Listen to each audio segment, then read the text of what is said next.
Per fare la pinza alla romana occorre una miscela di farine, c'è dentro farina di riso, farina di soia, farina di semola. Trovate al supermercato i sacchetti di farina già pronta, se volete farla a casa fatela, però è un casino. Un bel contenitore che dopo sia chiudibile in qualche modo, mezzo chilo di farina per pinza, facciamo il buchino in mezzo. Ci servono 330 ml o grammi di acqua fredda del rubinetto, però non la mettiamo dentro tutta, ne lasciamo circa 50 ml dentro nella garaffa. Ecco, non c'è bisogno di essere precisi, però ricordatevi di lasciarne dentro una piccola parte nella garaffa. Mettete 2 grammi di lievito secco, probabilmente lo trovate già anche nel sacchetto della farina, la bustina del lievito secco di birra nell'impasto, va bene anche 3-4 grammi di quello fresco. Sciogliere il lievito 2 minuti. L'impasto della pinza è un impasto molto idratato, però è una farina che ci mette un po' ad assorbire l'acqua, quindi per questo che bisogna dividere un po' l'acqua. Una volta sciolto il lievito si mettono le mani in pasta e si incomincia a impastare quello che abbiamo messo nella bacinella. Ecco, se vedete che fate troppa fatica vuol dire che avete tenuto da parte troppa acqua e quindi ne aggiungo ancora un goccino. Non è un impasto finito, non deve essere per forza liscio. Ecco, una volta che avete impastato così un po' alla buona, un coperchio e lo lasciamo qui un quarto d'ora. Dopo circa un quarto d'ora il lievito si sarà attivato e noi possiamo completare il nostro impasto. In questo quarto d'ora l'impasto ha assorbito per bene l'acqua. Adesso ci aggiungiamo circa 5-6 grammi di sale, che è praticamente un cucchiaino pieno, i 50 ml di acqua avanzata prima, ci mettiamo circa 2 cucchiai di olio extravergine d'oliva e completiamo l'impasto. Bisogna lavorarlo per circa 15-20 minuti.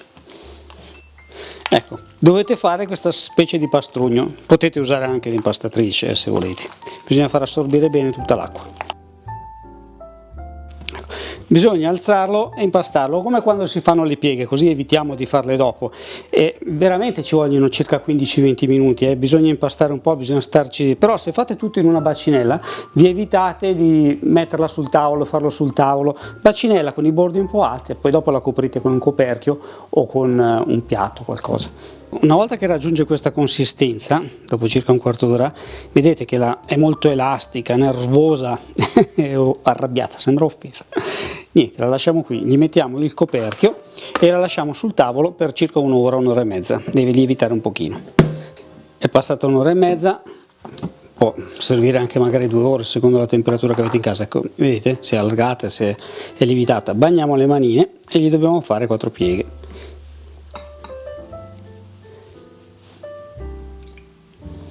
Pieghe lunghe, tirare e andare dall'altra parte, girare la bacinella e fare la stessa cosa.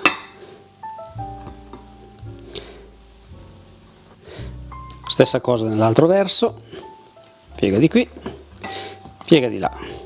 Poi usiamo tutte e 2 le manine, facciamo ancora 2-3 pieghine, gli diamo una arrotondata. Non c'è bisogno di metterla sul tavolo, pirlarla, se volete farlo fatelo, male non gli fa, però non è assolutamente necessario.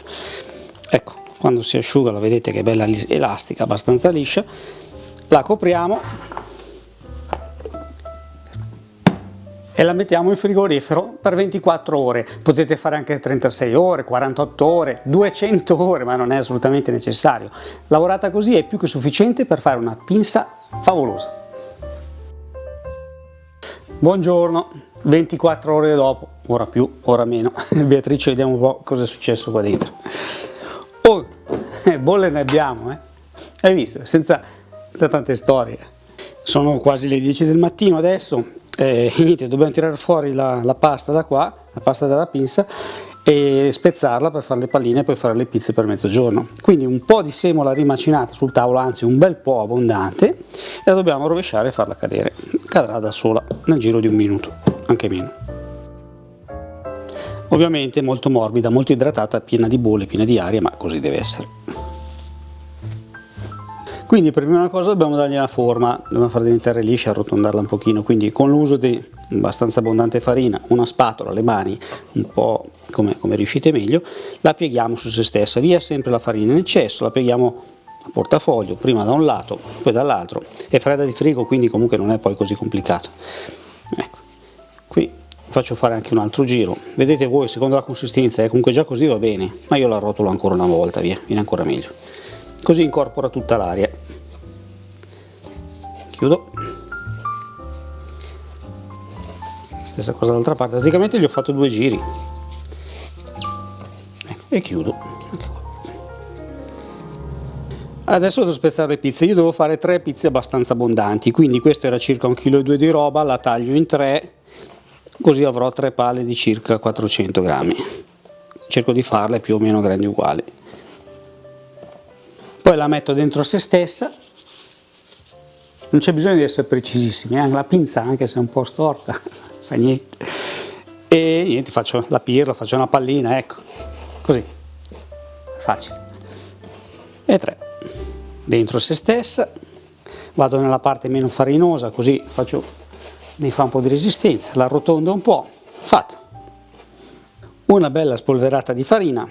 Poi cercate una bacinella grossa, un panno, una teglia di lievitazione, un'astronave, quello che volete, e lo coprite così non si seccano. E lo lasciamo qua per circa un'ora, un'ora e mezza, anche 2 ore, secondo la temperatura che avete in casa. Per cucinare la pinza va bene il forno di casa sui 210 gradi, però è importante cucinarla nella parte bassa del forno. Se avete un sasso, una pietra, io l'ho appena lavata e bagnata, di marmo, una pietra da pizza, la mettete sotto in basso, appoggiato sulla leccarda, altrimenti la cucinate direttamente sulla leccarda, ma la leccarda già calda, carta forno, un cartone, si inforna, poi vi faccio vedere come si fa. E deve essere scaldata con un bel anticipo, e almeno un'ora prima accendete il forno a 210 gradi e la lasciate scaldare bene. Se avete un sasso, fatevelo fare un sassone da vostro marito dal marmista, uno scarto dal marmista, 10 euro, lo portate a casa.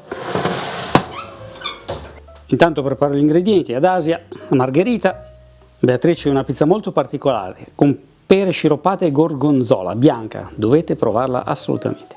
E per me preparo un bel inciucio di capperi, acciughe, aglio, peperoncino, olio, senza mozzarella. Passata un'ora e mezza circa, ma questo dipende un po' dalla stagione, d'inverno ci vuole un po' di più, d'estate ci vuole un po' di meno, e si sono arrotondate bene, insomma, promettono bene. Allora ne schiacciamo una alla volta, perché nel forno di casa una alla volta ce ne sta. Teniamo coperte le altre e le schiacciamo come una classica pizza. E lavoriamo sempre con un po' di semola rimacinata. Il nome pinza deriva da questo gesto, pinsare, questo è pinsare. Il pinsare consiste nel schiacciare la pasta, ma senza tirarla come si fa generalmente per la pizza, ma schiacciando in maniera che non esca l'aria e si allarghi lentamente la pizza. Ci vuole qualche minuto. Vedete che è molto nervosa alle bolle d'aria? Ecco, bisogna ricordarsi di fare questo movimento: schiacciare, andare su, girare, tornare giù e ripetere questa operazione finché non è larga abbastanza. La condisco direttamente sulla pala. Siccome la pala ha la stessa misura della pietra, ce ne stanno 2 e ne metto 2 alla volta. Questa è la tua Beatrice, pere e gorgonzola. Solo a te piace qua pizza. La prova? No, va bene.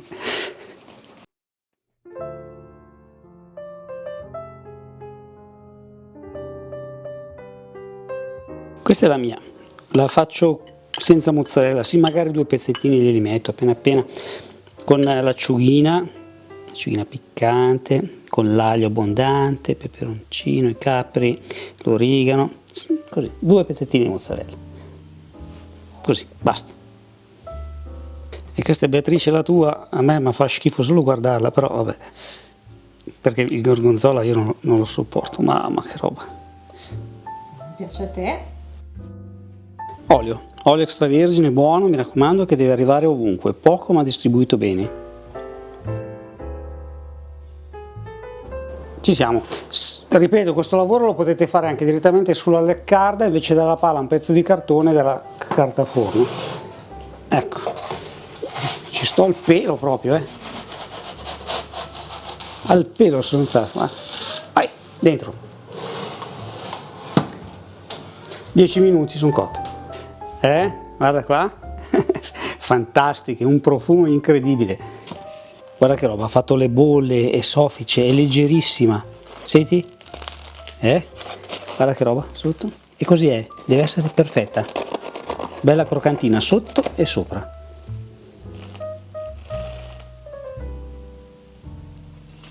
Ma andiamo alle cose serie, va? Sentito il rumorino? Guarda che bella. leggerissima, una piuma. Io direi di andare anche a mangiare. In effetti è molto bella.